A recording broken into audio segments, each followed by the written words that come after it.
Hello everyone and welcome to another review. Today we're going to review a fragrance from a house that I've actually never reviewed from before, and it is from Acqua di Parma. The fragrance in question that we're going to review today is called Mirto di Panarea. Now, this is part of the Blue Mediterranean series, as you can see from up here. This is actually a tester bottle, so this is not what the actual bottle looks like. The actual bottle looks like the following.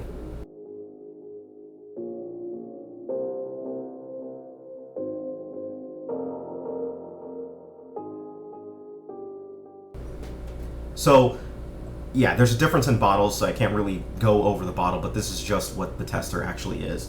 Now, the fragrance was released in the year 2008, again, part of the Blue Mediterranean series, and they've got a bunch of fragrances that are supposed to remind one of the Italian coast, I believe, or the Blue Mediterranean, the area surrounding the Mediterranean Sea. So they go over a lot of scents that are sea-based, that kind of have this sea feel to it, that have this, I guess you could say, the groves that border the sea line, and a lot of scents that kind of encompass that area. And this kind of follows the whole feel to that. And this is really based off of the myrtle plants. The myrtle plants it's this, I guess it's like a myrtle tree or a myrtle plant, but either way, this scent is based off of that. And those plants kind of, I guess you could say, border the Mediterranean Sea, and that's where this scent comes from. So again, fragrance was released in 2008. The cost of this fragrance is in two main sizes. Now, Acqua di Parma is a little bit different from other houses in how they release their sizes for the fragrance bottles. There's a 2.5 that is going to run you about $98,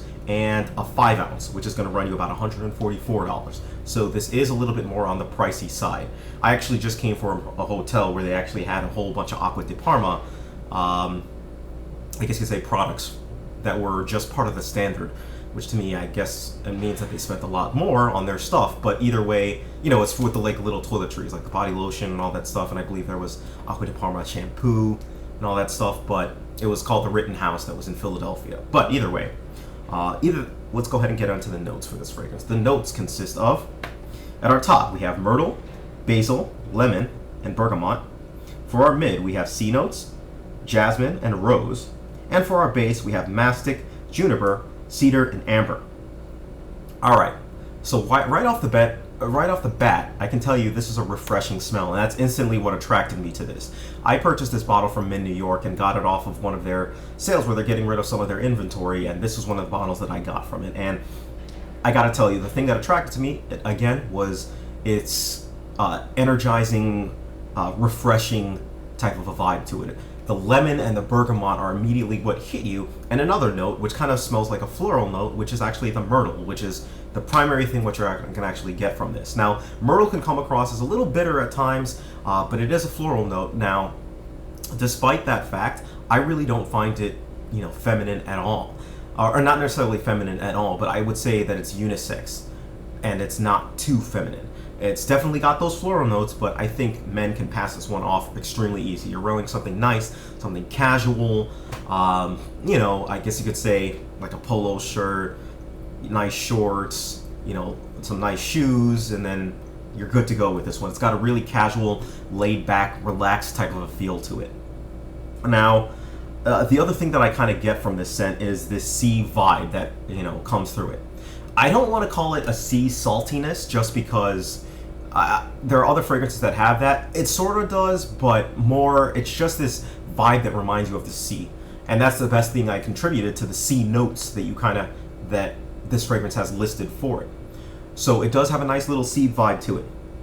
And the jasmine and the juniper are the two other notes that really come out of this. Jasmine, especially for a floral note, which is really the thing that I believe that is making it a little bit more feminine smelling, and the juniper kind of gives it this little pop or this little kick to it.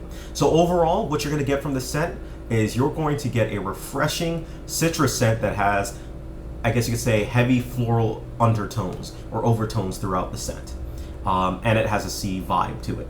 Okay, that's pretty much what Mirto di Panarea kind of consists of. Now, spray wise, I go about 5 sprays on this baby. I go about 5, sorry, the nose is itchy once again. I go about 5 sprays on this just because of the fact that you can really spray a lot of it and not really choke anyone out. So it's really hard to overspray this one, and it does tend to suffer a little bit from some performance issues that go through it.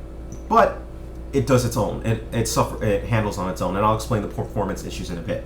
Now, for the occasion, this is a casual fragrance for me through and through. I'm wearing it to work today, just because I feel like it. So you can wear it as work fragrance as well, but I really believe that this is a casual fragrance through and through. Season-wise, spring and summer, I zero in on summer personally, but you can definitely wear this one in the warm weather. Now, I'm told, and I had a friend who has this, and I also saw like a review or a short review on, I think it was Fragrantica, and I do think that this one actually serves a nice little pick-me-up in the winter.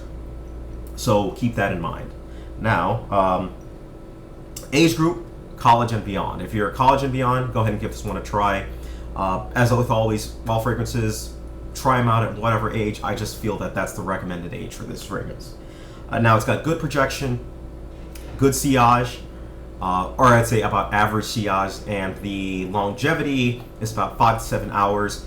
Most of the time it's on the lower end. About 5 hours is what you're going to get from the scent, and beyond that it starts to become a really close skin scent, and it's not going to really carry. All right. So with all fragrances, I take them to Times Square. I have 100 different people, random people, mostly international people, smell the fragrance and give their quick opinion along with an adjective to describe the scent. And there were 71 people who liked this one. They said that it was clean, fresh, and invigorating. There were 15 people who disliked it. They said it was bitter, feminine, and average. And there were 14 people who thought it was neutral. So if I'm going to go ahead and give this fragrance a rating, I give it a rating of a 7 out of 10. I was close to giving it an 8 out of 10, but I give it a 7 out of 10 because of the fact that I feel that it's an energizing fragrance. It's a very unique fragrance, especially for a citrus. And it's also a decent compliment getter. I have gotten a couple compliments on this one. The con is that it's expensive. It kind of leans femme, and the performance can be a little bit spotty. So sometimes I've gotten 4 hours, I guess, on the lower end, but still, and be a little bit spotty. Anyways, let me know what your thoughts are on Mirto di Panarea if you've smelled it. Any thoughts whatsoever you might have on it or anything, all right? Thank you, take care of yourselves, and have a great day.